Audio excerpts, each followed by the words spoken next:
who is the CEO of a mutual fund company. So, Anthony, tell us, where did you study and what courses did you take? So I studied commerce uh, back in the day when I was graduating. That you basically had three streams to choose: art, science, or commerce. So I chose commerce, and then did my chartered accountancy, and then started working coincidentally in the same industry I still am in, which is the mutual fund industry. Okay. So, what motivated you? No, not, sorry. What organizations have you worked for before? So effectively in the last, what, I think it's been about 25 years, getting to be 25 years, worked for Birla Sun Life, then HSBC, then Morgan Stanley for a long while, and now I work with Bank of Baroda. Okay. So, what motivated you to choose finance? So that, I think, honestly is a consequence of the decision you make to choose a commerce stream, in a sense. The moment you so let me put it this way: it's probably a decision made by knowing for sure what I didn't want to do. So I was not really one of those people who was fascinated by maths and science. So Hmm. science was out of the question for me. Uh, as I've got older, I may think I'm a little more creatively minded than maybe I did back then. But the art stream again was not something that I thought about. So, in some sense, commerce became a default option. But I like numbers, so in that sense, my academic choice and then my career choice has been pretty okay because numbers and dealing with them is a large part of what I kind of do. So that's the basic kind of link. All right. So, how do you use technology and how do you think technology will impact your line of business?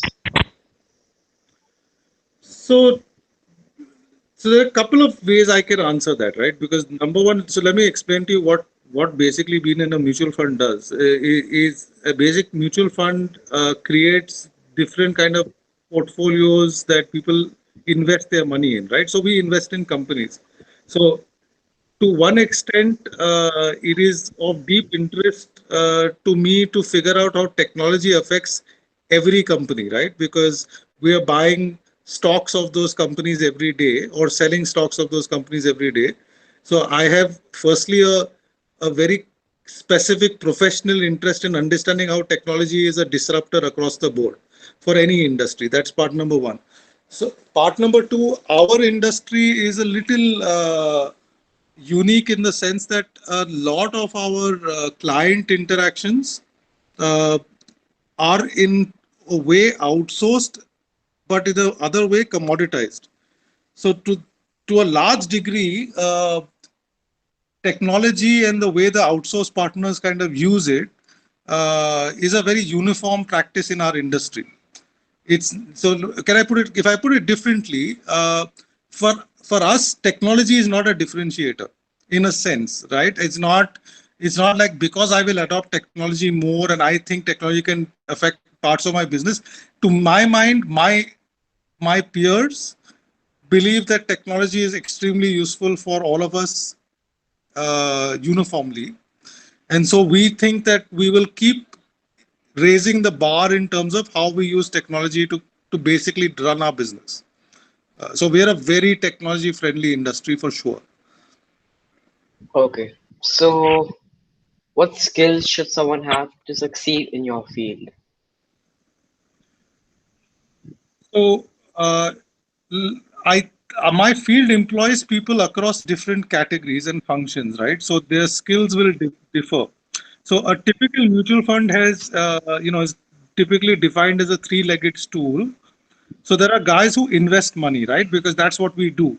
We invest money on behalf of millions of small investors, and we charge a fee for that because those small investors don't have the time, energy, wherewithal to do it. I mean, that's our basic premise. So there are obviously a bunch of people who are responsible to invest the money, and I would believe their skills are they need to be very analytical in their thinking. They need to have a fairly calm temperament because markets often tend to be volatile and so on and so forth.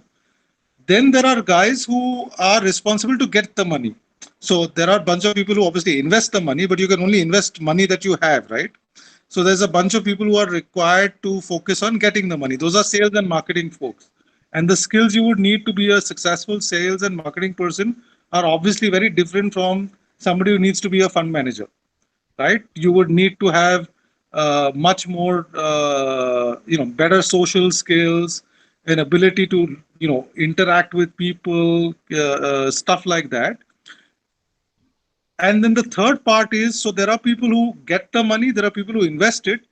There have to be a group of people who just make sure you support all of those functions, which in any organization typically gets referred to as the back office, right? So there's a bunch of people who need to do that, who need to be very process oriented, very organized, very systematic, because that's something they need to do, because you don't have a chance to get it wrong.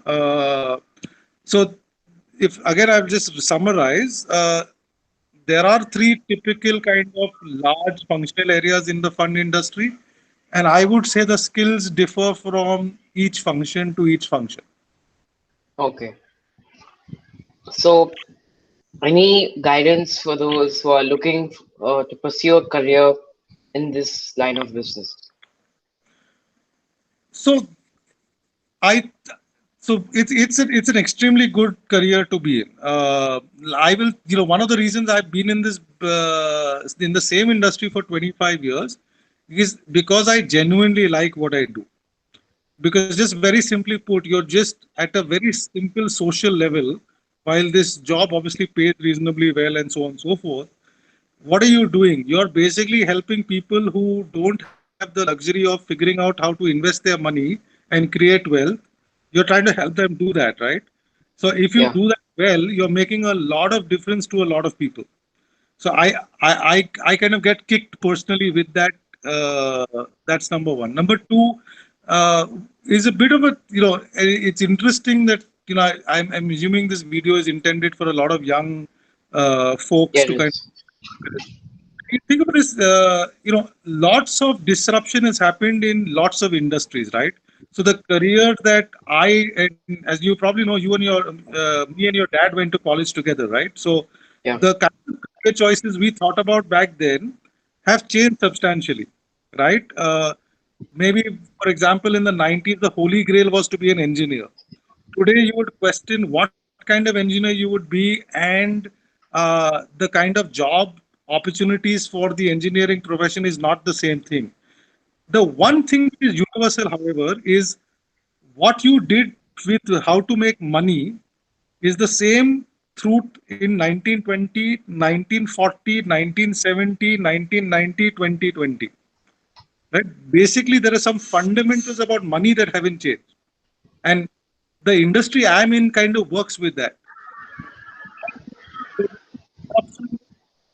The industry, because of technology and so on, there are some basics that will never change, and to that extent, I would say what has given a lot of pleasure to many people who worked in this industry for the last 30, 40, 50 years will give the to anybody who wants to get into this industry now as well.